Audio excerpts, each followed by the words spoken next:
Terima kasih pemirsa Pandawa Worldview, Anda tetap bersama kami. Kita akan melanjutkan lagi perbincangan dengan Mas Mirza. Mas Mirza, kita kan pernah mengalami embargo ya, ketika Orde Baru runtuh, kita berusaha bangkit ya dengan mendirikan industri-industri pertahanan oleh Pak Habibie ya, seperti IPDN ya, kalau nggak salah. IPTN ya. Nah, menurut Anda bagaimana dengan industri militer saat ini? Apakah sudah cukup kita yakin bahwa kita mampu mengadakan alutsista secara mandiri? Ya, itu awalnya IPTN hancur itu karena ada Michael Kamdesus kalau tidak salah itu yang waktu itu Pak Harto melakukan pinjaman dan tidak disetujui, kemudian IPTN kemudian menjadi hancur. Dan IPTN waktu itu membuat panci karena tidak bisa membangun, tidak bisa bekerja lah engineer-engineernya, dan engineernya itu sekarang lari di luar negeri, ke luar negeri semua dan dipakai oleh negara-negara lain keahliannya gitu. Nah, sekarang sudah ada apa PTDI ya, Ya, PT PAL, PT Pindad. ya sekarang dibuat oleh PTDI, IPTN berganti nama menjadi PT Dirgantara Indonesia atau PTDI. PTDI itu membuat pesawat-pesawat terbang. Biasa kemarin itu saya lihat itu ada pesanan dari negara-negara seperti Pakistan, India, pesawat-pesawat kecil ya, pesawat-pesawat Fokker itu mereka buat dikirim ke sana gitu. Hanya sebatas itu sih, baru pembuatan pesawat-pesawat. Dan PTDI juga kalau tidak salah, oh bukan ya, itu Pindad. Anda melihatnya tantangan apa yang harus dibenahi dari industri-industri militer ini? Ya, industri-industri militer itu kebanyakan mereka mengeluhkan permodalan ya, karena biaya untuk membuat satu rantis saja itu membutuhkan berapa miliar. Karena mesinnya itu mesin dari luar, mesin dibeli dari luar, satu gelondong gitu dipasang di sini. Dan tentu mereka membutuhkan dukungan baik dari bank maupun dari pemerintah. Dengan dukungan-dukungan itu, maka industri pertahanan kita itu bisa bangkit, bisa membuat pesanan-pesanan dari TNI, AU, AL, AD gitu, sehingga bisa memperkuat alutsista kita. Kalau kerjasama pengadaan alat-alat tempur itu bagaimana? Yang dengan Korea yang pesawat jet itu ya, Kayak kayak FX ya. ya, kayak Terus juga apa kapal selam dengan Korea Selatan gitu ya, kan? Itu bagaimana? Dengan Turki juga kalau nggak salah ya? ya. Kalau kapal selam dengan Korea Selatan sudah berjalan, sudah waktu itu kalau tidak salah perbaikan dok kapal kita itu. KRI Cakra atau apa gitu diperbaiki kembali, kemudian bikin lagi KRI Nanggala. Kemudian kalau dengan KFX yang itu dengan Korea itu berhenti kalau tidak salah itu, karena setelah hitung-hitungannya mahal kabarnya gitu. Secara jelasnya saya kurang tahu, mungkin Kementerian Pertahanan lebih paham tuh. Kenapa alasannya kita harus bisa bekerja sama dengan negara lain? Kenapa nggak bikin sendiri gitu ya? Ya, kalau kita teknologinya belum ada. Jadi alasan kita bekerja sama dengan orang lain itu biasanya ada transfer of teknologi, TOT. Jadi negara lain itu mengajarkan kepada kita bagaimana cara membuat kapal selam. Itu perjanjiannya tuh. Perjanjian MOU-nya antara Indonesia dengan Korea itu. Bagaimana caranya supaya kita juga bisa belajar gitu. Tapi biar bagaimanapun negara-negara itu biasanya tidak bisa langsung memberikan 100% ilmunya. Paling hanya 10% yang dia berikan kepada kita gitu.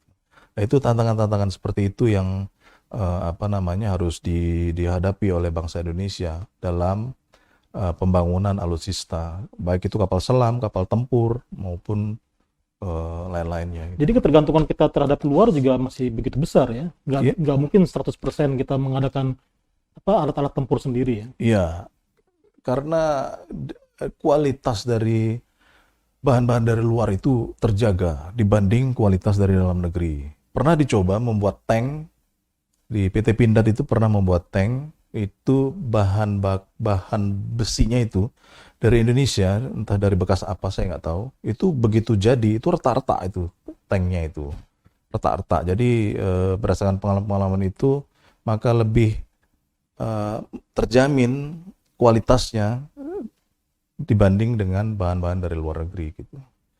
Tapi apakah transfer of knowledge ini bisa berlangsung tanpa dipengaruhi oleh faktor-faktor di luar militer itu sendiri? Ya, Seperti politik misalnya ya. gitu, ekonomi. Biasanya itu ada unsur politik ya, ya ada diplomasi politik yang dilakukan, bagaimana caranya supaya kita bisa kapal selam kita dibuat di sini, kemudian kita lakukan diplomasi dengan negara-negara tujuan, kemudian bagaimana nanti transfer of teknologi itu, apakah kita tim kita belajar di sana, tim dia nanti apa gitu, ada take and give, ada kesepakatan. Nah, setelah muncul kesepakatan baru ada kerjasama. Biasanya begitu. Ini yang menjadi sarana untuk pengadaan kekuatan pokok minimum itu ya. Ya, jadi minimum essential force itu kekuatan yang minimum sebenarnya, bukan maksimum. Jadi yang minimumnya bisanya seperti itu sesuai anggaran. Karena anggaran alutsista itu tergantung dengan pertumbuhan ekonomi dari PDB-nya ya. Kalau PDB-nya besar, anggaran alutsista akan jadi besar juga. Dan itu tentu bisa memperkuat alutsista kita. Misalnya pesawat tempur yang tadinya 24 bisa jadi 100, bisa diperbanyak sesuai dengan wilayah udara kita yang sangat luas, yang itu tidak bisa dijangkau oleh pesawat-pesawat tempur gitu. Jadi apakah seluruh alat-alat tempur yang kita miliki ini sudah ideal untuk menjaga Indonesia yang begitu luas ya? Kalau saya sih belum ya.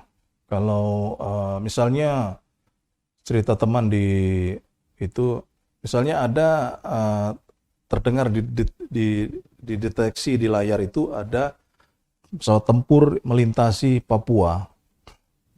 Di layar itu titik merah, pesawat tempur melintasi Papua, itu dikejarnya dari Makassar. Karena pesawat tempur di Papua itu tidak ada.